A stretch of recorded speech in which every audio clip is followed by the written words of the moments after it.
We all do weird things in our sleep. Talk, toss, and turn, maybe even walk around. But what if the scariest part of sleeping isn't what you do, but what someone or something else does while you're not awake? This is the story of Mason, who recorded himself sleeping to solve a harmless mystery. What he found? It changed everything. Mason was 23, lived alone in a quiet apartment near the edge of town. He wasn't superstitious or into ghost stories. He worked at a hardware store, played video games at night, and went to bed around the same time every evening. But for weeks, he'd been waking up at exactly 3:13 a.m. Not from a nightmare, not from a sound, just awake, cold, heart racing, every single night. He didn't remember dreaming. He didn't feel rested. And there was one weird detail he couldn't explain. Every time he woke up, his bedroom door, which he always closed at night, was wide open. His first thought? Maybe he was sleepwalking. So he set up his phone on a chair across from his bed, hit record, and went to sleep. The next morning he opened the video, expecting to see a few hours of nothing, maybe himself tossing around or getting up without knowing it. The first few hours were just that, normal. He turned a couple of times, muttered once or twice. At 2:58 a.m., the room was quiet, still, too still.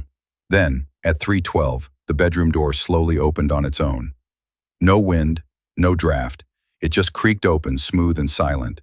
Mason stopped breathing. From the hallway, just past the edge of the camera frame, a figure appeared. It didn't walk in, it glided. Humanoid, but wrong. Too tall, arms too long. It looked like it was made of static, like the pixels couldn't keep up with its shape. It moved to the side of Mason's bed and leaned down. You couldn't see a face, just darkness where its head should be. Then, a whisper. Not from the figure, from Mason. He whispered something in his sleep. "I know you."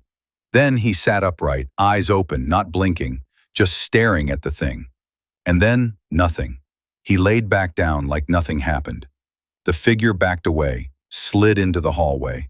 The door slowly closed behind it. Mason woke up minutes later, just like always. But now he knew something was wrong. He watched the video over and over, tried to convince himself it was a dream, a trick of light, a camera glitch. But the whisper, his whisper, was real. His lips moved. He didn't sleep the next night. The night after, he set up the camera again. This time, he added a second phone to catch a different angle. He wanted to believe it was nothing. But at 3:12 a.m., the exact same thing happened. Door opens, figure glides in, leans over. Mason whispers, "You shouldn't be here." This time, the camera caught a better shot of the figure. It had no face, but its mouth, or where its mouth should be, was moving. Like it was mouthing the words along with Mason. And then, a sound. Not a whisper, a high-pitched screech just under the edge of hearing. Mason jolted upright, screaming. Not asleep this time, awake, and the figure was gone. The door slammed shut. His neighbors complained the next day, said they heard screaming and something slamming against the walls. Mason didn't remember any of it. He checked both phones. Only one still had the video. The other, file corrupted. He started researching sleep demons, night terrors, shadow people. Every forum told him the same thing. If you acknowledge it, it gets stronger. So Mason tried to ignore it. For a week, nothing happened. But then he started seeing things during the day. In mirrors, in windows, in the corner of his eye. At work, he blacked out while restocking shelves. Woke up outside behind the building covered in dirt. He didn't remember walking there. That night, he didn't bother setting up a camera. At 3:12, he woke up naturally. The door was already open, and the figure was sitting in the chair. It didn't move, just sat there. Mason couldn't move either. He closed his eyes. When he opened them again, it was morning. Chair was empty, but the walls were covered in writing. Not paint, not marker. Something scratched in, deep, thousands of times. "I know you." Mason finally snapped. He moved out, threw away both phones, burned the mattress, got a new job, found a roommate, thought maybe it was just stress. But the first night in the new place, his roommate woke him up at 3:15. "Hey man, why were you standing over my bed last night?" Mason hadn't gotten out of bed all night. They checked the security camera in the hallway. At 3:12 a.m., their bedroom doors opened at the same time. Both of them had figures step into their rooms. Same height, same movement, no faces. Both leaned over the beds. Both whispered something you couldn't quite hear, then disappeared at 3:13. His roommate moved out the next day. Mason is alone again. Now, he doesn't record anything. He doesn't need to. He hears the whispers every night. Sometimes they call him by name. Sometimes they scream. Sometimes he wakes up standing outside his own building, barefoot, freezing. But the worst part isn't what happens during the night. It's that each morning, he finds a new video on his phone, one he didn't record. And every single one ends the same way. The camera slowly turns, and the last frame is his bedroom door, slowly creaking open. Watch the next video, but maybe not before bed.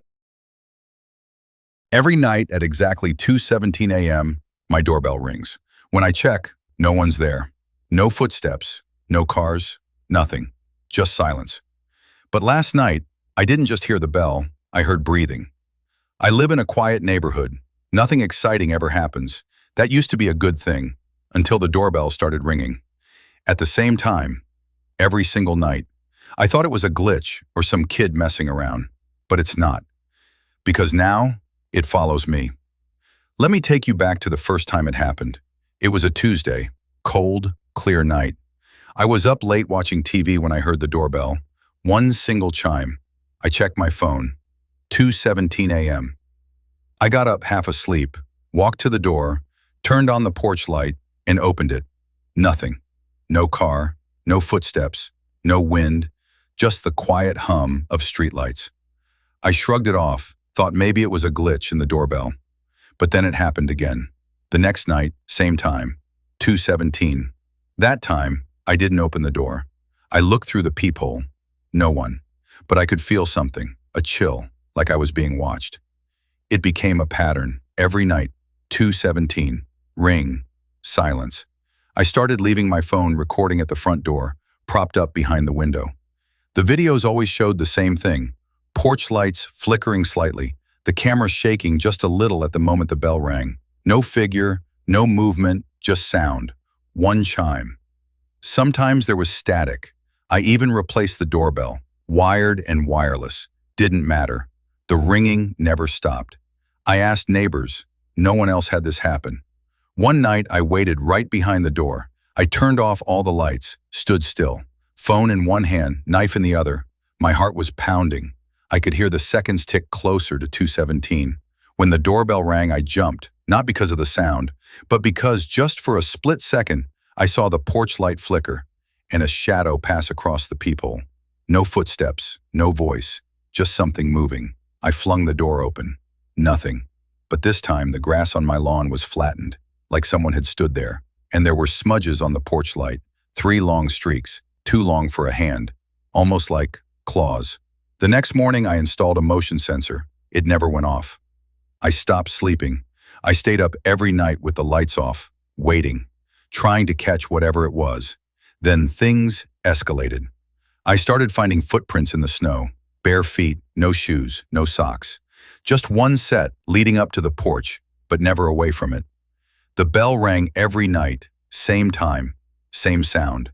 Then, one night, I heard something different. Right after the bell, I heard breathing. It wasn't mine. It was coming from the other side of the door. Slow, wet, deep breathing. I didn't open the door. I didn't move. I just stood there, frozen, staring at the door like it would burst open. The breathing lasted for 14 seconds, then stopped. The silence after was worse. I didn't sleep that night or the night after. One evening, I asked a friend to come over and stay up with me. I didn't tell him everything, just said I was hearing weird things. He laughed at first, called it a prank, until he heard it too. At 2:17, the bell rang, and when he looked through the peephole, he froze. He said there was someone out there, but they weren't moving, just standing completely still, facing the door. We waited a minute, then opened it. And again, nothing, just cold air and a feeling like our skin had turned inside out. He never came back to my house after that. I stopped inviting anyone over. I didn't want to put anyone in danger, because it was getting worse. I started finding things on my porch. Once, it was a single rusty nail. Another time, a child's mitten. Dirty, wet, stuck to the welcome mat. One night, I found a Polaroid photo. It was a picture of me, sleeping. My bedroom is on the second floor. I tried everything, calling the cops. They came once, looked around, found nothing. They told me to get a dog, or a better camera.